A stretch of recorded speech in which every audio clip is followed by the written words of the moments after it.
I've ridden a motorbike since 2014. In 2014, my wife Lindsay and I both did our motorbike tests together. I still maintain it's a great thing to do actually. I think I'm maybe not a better driver, but I'm a more a more aware driver since having to go through the motorbike training and having a guy follow you on a motorbike and really hammer in your observations and bollock you when you don't check properly.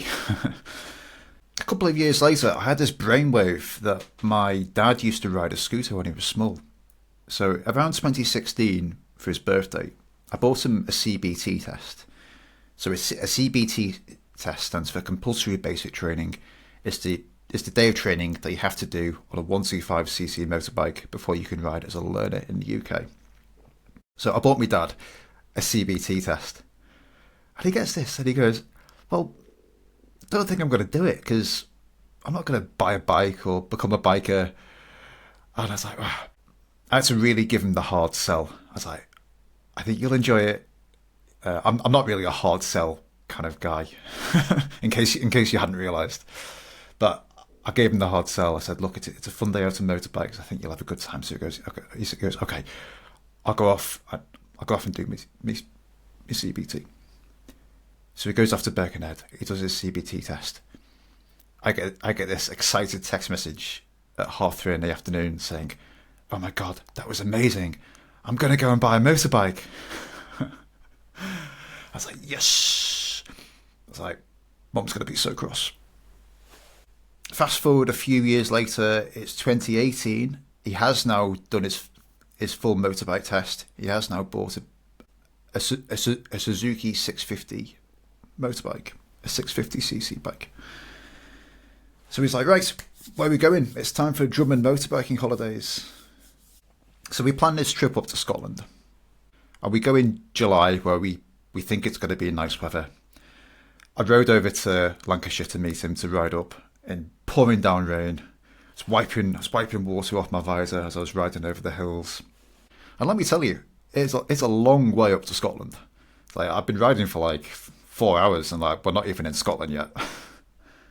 As we're riding up, we finally cross the border. My bum's getting sore. My ears are getting a bit sore. I find that sometimes helmets press a bit on my ears and my ears are getting a bit sore. I really want to stop. Finally, we see the first stopping point, which just happens to be right next to a distillery called Bladnoch. We pull up at Bladnoch Distillery. We rush into the visitors centre, and the guy there says, "Okay, lads, you're a wee bit late for the tour, but I've got some samples here for you to try." And we have some samples. We're like, yeah. We're not too fussed about the tour, but yeah, we'll have some samples. And we were like, that's nice. Anyway, there's not much in Bladnoch, so we went and checked in at the one hotel, which happened to be a room above the one pub, next to the three houses, next to the one distillery. It's a nice summer evening by that point. The rain, as it tends to do in Western Scotland, has temporarily passed over. We go for a little walk. There's a nice river you can go and walk by. I'll go and have a bit of a look around. It's a nice long summer evening. That evening we go for a meal at the pub because there isn't anything else to do. And we asked him after the meal, like, "Do you have any Bladnoch?" And he's like, "Yeah." He's like, "Okay, yeah. We got all these weed rams here, so." And we kind of do a bit of an in breath. It's like £15 a dram, like blooming heck. So we sit there and think about it, and then we say, well, we're never going to come back here again. So we stump up 15 quid each for this dram, thinking, oh, this is like the most I've ever spent on a dram. And then we sample this dram, and it's like the Red Sea has parted and Jesus has appeared. And I was like, oh, that's nice again. Since then, it's almost been like a Drummond family secret. And we stand up to the mailing list and I get offers from them and we buy bottles of whiskey from them every now and again. We'll sometimes split the cost of a bottle because the bottles are quite expensive. So we'll buy a bottle. We'll share the bottle between us, burn some woods, have some man time. Anyway, recently, because I'm a sucker for a deal, I got an email from Bladnoch saying, we just launched a smoky whiskey. And I was like, oh yeah, I like smoky whiskey. And it's a certain amount off. I'm like, being a northerner, I like a deal. So I was like, yeah, okay, I'm in. So I add this whiskey to the cart on the website, and it's this is probably done by design, but the purchase value is just below the minimum threshold for free shipping. I'm like, damn. It's like, well, I'm not going to buy 2 bottles. But then I see that you can buy a dram. You can buy a dram of the more expensive whiskies. So I could buy a dram for £15, which I now know is an acceptable amount to pay for a Bladnoch dram.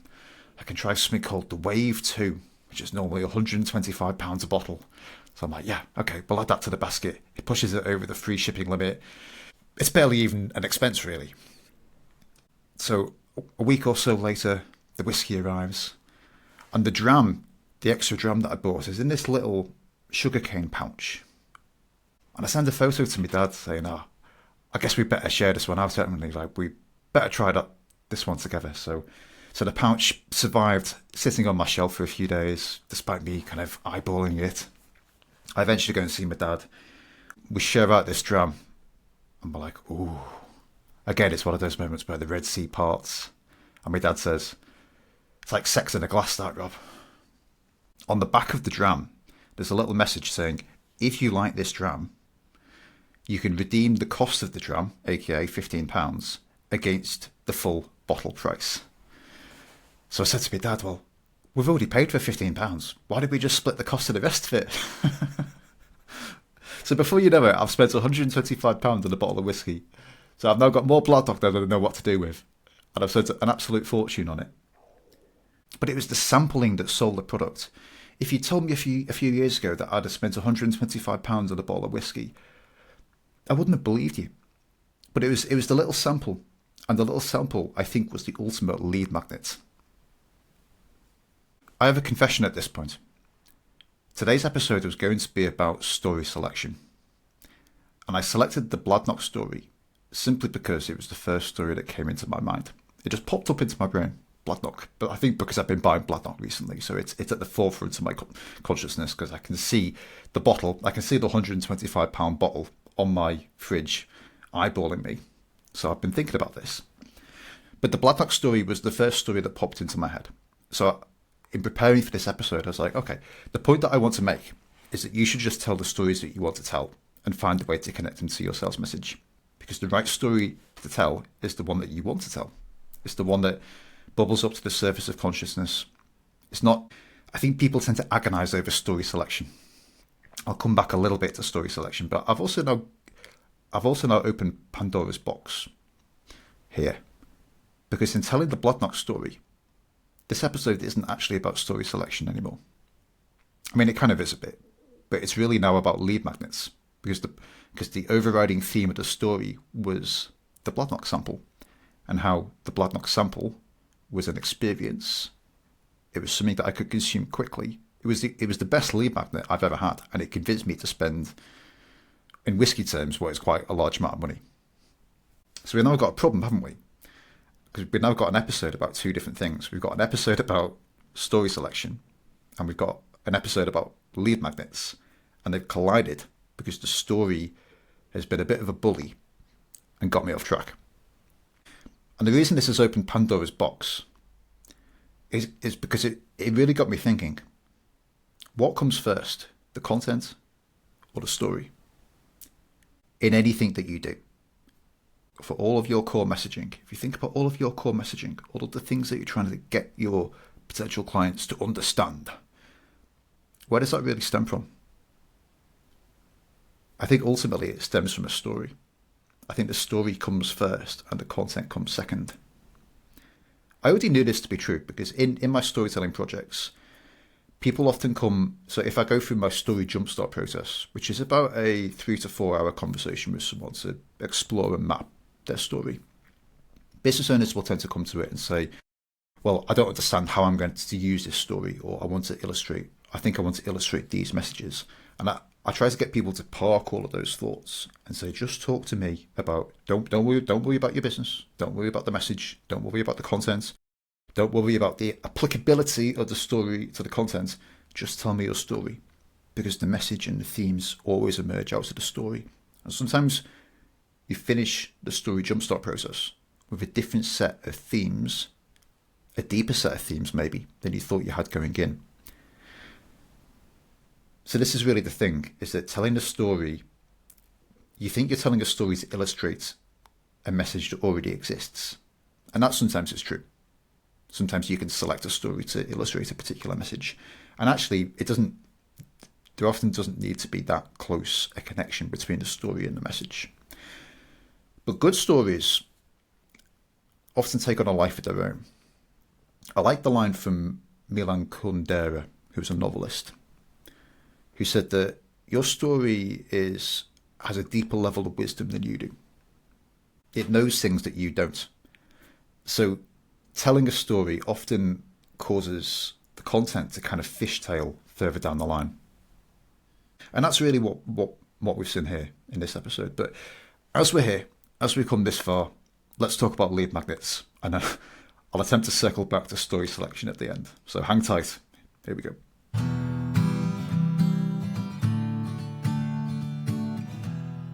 One of the stories I tell in my marketing, and have told for quite a long time, is the story of how I first set up in business, accidentally really, as a Google Ads consultant.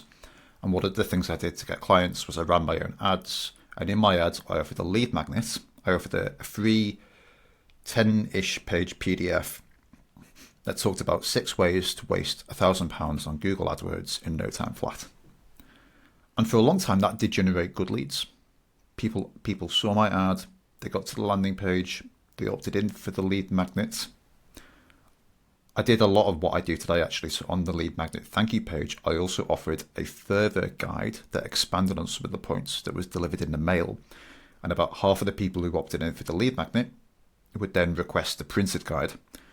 And most of my best sales leads came from the group of people who requested both the lead magnet and the printed guide. I think maybe just because I was one of the few people who actually showed up with something valuable in mail that wasn't a bill. So people often ask about lead magnets today because lead generation is one of the burning problems in marketing. It's one of the evergreen problems that everyone wants to solve. Everyone needs more leads. Most businesses do need more leads. I would say there's a small subset of businesses that already have enough leads but just don't follow up with them well enough, don't communicate authentically enough, don't share their story well enough. And there's definitely an element to that. But as I've covered on previous episodes about clicks, which was episode 2, you do need a steady flow of leads coming into your business. As my pal Gareth Everson says, a lead a day keeps the downturns away. Nobody wants the downturns. However, having run ads for many years now across all of the ad networks, most of my ad experience is on Google, LinkedIn, and Meta to a slightly lesser degree. But I have seen that lead magnets aren't as in demand as they used to be. And this is a trend that you may have seen in your own marketing, where 10, 15 years ago, you maybe didn't even need to have a lead magnet. You could just shove a subscribe to my email list form on your website. And it was amazing. Like, people just subscribed because no one really was doing it. These days, people are a lot more guarded with their email. It's got to be something that they really want to opt in for. So there's 2 ways of doing this, I think. One is to drive people who don't really know you yet to a form that offers a lead magnet of some sort. And a lead magnet is always a sample of your full service, which is why the Bladnock story was really the perfect story for this episode on lead magnets, because it was the sample that sold the full price bottle of whiskey. Interestingly though, in the Bladnock story, I only bought the sample because I already knew Bladnock fairly well. I'd been there. In fact, I've ridden there, to be more precise. I've stayed in the pub. I've drank whiskey in the pub. I've been to the river. So I already knew Bladnock. It was a safe bet to me to spend £15 on the sample lead magnet. If I was brand new to the distillery, would I have spent £15 on a dram? No, probably not. I probably wouldn't have done that. So it's worth considering that some of your lead magnets don't have to be a 10-page PDF. And some of your lead magnets can be offered to people who already are in your orbit. And the purpose of the lead magnet then is to attract them further into your orbit, closer to your core service proposition, when the time is right. So if you think about your world and everything in it is at orbit, and your core service is at the center, you might have different lead magnets, different incentives at different points to attract people further in. And what most people think of as lead magnets is really at the outer perimeter, where people initially first enter your world. To get people to enter your world, what I've seen recently is there's two ways of doing this. One is to find a way to tell some of your story before they opt in. Because if you found a way to tell some of your story before they opt in, and people have kind of bought into your purpose, they've got to know you a bit, they'll probably subscribe anyway, regardless of what the lead magnet is. Because at that point, they found what you had to say interesting. Maybe they watched a webinar that you did. Maybe they watched a short presentation. Maybe they met you in person. Maybe you went to some live events and stopped doing all of this digital crap. At that point, they're already slightly sold on you. So the lead magnet doesn't really matter. I mean, yes, you can still have the lead magnet, but people are going to opt in because they want to stay in touch with you, because they've had value already from you and they want to hear what you have to say next. So a lead magnet isn't strictly always necessary if you're going out and finding ways to deliver your story, deliver some value up front before people opt in. So that's the first school of thought, is to deliver value first and then have the lead magnet as a minor opt-in incentive. The second school of thought is more akin to what I was doing with my Google ads, where I was offering a lead magnet to people who had just found me literally from a Google search 7 seconds ago, and I was using that to capture their name and email address to begin the relationship. They didn't know me yet, they hadn't heard any of my story. That's the second way that you can use lead magnets. If you're using lead magnets in the second way, where you're offering the lead magnet to people who don't know you yet, then the lead magnet needs to be really, really good. It has to be something that it has to be, I think, unique. This is why PDF reports don't really work very well anymore. People do not want to read PDF reports, I'm sorry to report. Even if the lead magnet is something fairly substantial like a book, you can't ask people who don't know you yet to spend 2 or 3 hours reading your book. Nobody wants to do that yet. It can't even be like a 60-minute webinar replay. Because again, you're asking people to commit too much time. So the lead magnet needs to be low commitment. And the Blood Knot one is a really good example, because, how long did it take us to split a 50ml dram between two of us?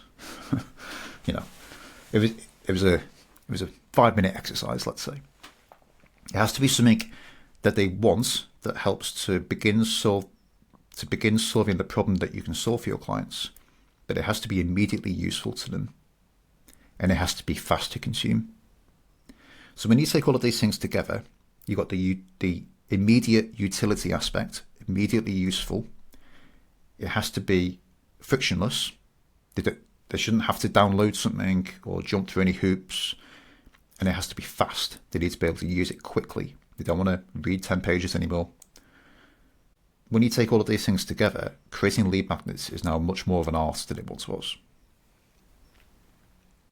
I don't have any concrete answers from this. My feeling is that lead magnets are slowly going to become more analog than digital. So an analog lead magnet is the little sample of whiskey. It's your version of that. Something else I'm getting my clients to consider doing is, I've got multiple clients at the moment working on a book. And I've been saying to them, the book's great, and I think the book will really do what you want to nurture people who are already in your world, but it's not a lead magnet. So why not also use some of the work you're doing for the book to create a lead magnet? Don't offer that lead magnet as a PDF, offer it as a microbook or even like a folding thing that goes in the mail. But make it analog, make it physical, make it something that people can touch, make it something that sits on people's desk. People don't want more. I can only speak for myself because I'm kind of grumpy, but people don't want more digital stuff. The pendulum is slowly swinging back the other way towards analog, where no one really wants to join another webinar. If you're doing webinars, it's got to be a really interesting topic for someone to commit an hour to. So I think webinars do not make great lead magnets anymore. But the pendulum is swinging back to more analog, to more tangible things you can hold, to things you can taste, to face-to-face things. Have a think about, could your lead magnet be more analog and less digital? Especially because if it's more analog, it's harder to copy or knock off.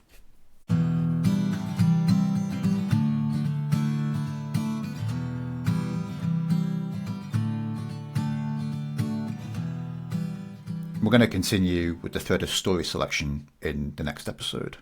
I have some more thoughts to share with you on this. It's one of those topics that I began the planning for this recording, thinking that this was quite a short topic. And there's actually quite a lot of nuance to selecting the right stories. It's not complicated. It doesn't have to be.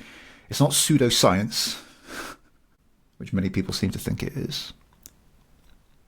But you can't open a vein and bleed your personal story into the lead magnet that people who are brand new to your world are seeing. So there's an element of selecting stories and wording that is more direct to the problem when people don't know you, and then sharing more personal stories once people have entered your world and are getting to know you. So there's a time and place for everything. So we'll talk about that next time. It's a bit of a recap then. Today's episode was going to be about story selection, and it kind of has been a bit, but I realised that in telling you the first story that popped into my mind to illustrate that any story is the right story to tell at this particular moment. I realised that stories can actually dictate the content. And sometimes the message that you end up with is changed by the story, because the story is often wiser and has a deeper level of insight than you do. And this is why I think storytelling is a muscle that you just have to practice often. This isn't something that you tack onto your marketing. This isn't a hack or tactic that you bolt on as a tool just to attract more clients.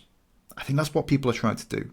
They've got the business, they've got the marketing, they've got the messaging, and they're trying to tack on storytelling as a gimmick to attract and keep attention. And it doesn't really work very well. What it does work as is it works as a muscle.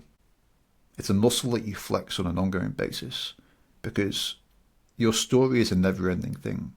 It's an ongoing thing, just as you are. Your story is a subset of you, and you are you're not a never-ending thing because everyone's got an expiry date, but just as every story has an expiry date, every story has a beginning, middle, and end. But you're this changing thing in the middle. So for that reason, storytelling is a muscle that you carry on doing, and you carry on sharing, you carry on telling, and in the sharing and the telling, you refine and sharpen your message as an output of that. And that's fine. If you tell a story and you realise, oh, I was going to talk about this content, but actually there's this whole other room over here that I've just discovered by accident, then that's fine. Go and sit in that room you've discovered by accident and talk about that as well, or instead. If you want to put out interesting communications that people really want to hear, I think that's a good way to explore your topic, is to start with your stories and to see what content emerges out of those stories. Incidentally, this is why I've started my membership group, which is now called the Story Gym. In principle, because I realised that for most business owners, you have to keep on practicing storytelling as a muscle. It's not this one-time thing. It's not this one-time project. It's something that you have to carry on doing. And by carrying on doing it, you become more comfortable in sharing stories. You become more skilled at sharing stories. Because deep down, we're all human. We're all narrative beasts. We're all storytellers. And storytelling is, first and foremost, an oral tradition. And story is actually, I think, better told verbally first and then written second. We'll talk about that another time too.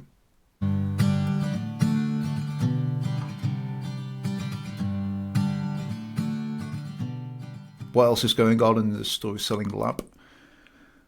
We are right at the end of November here, so we're about to enter the Christmas silly season, which I'm trying to be.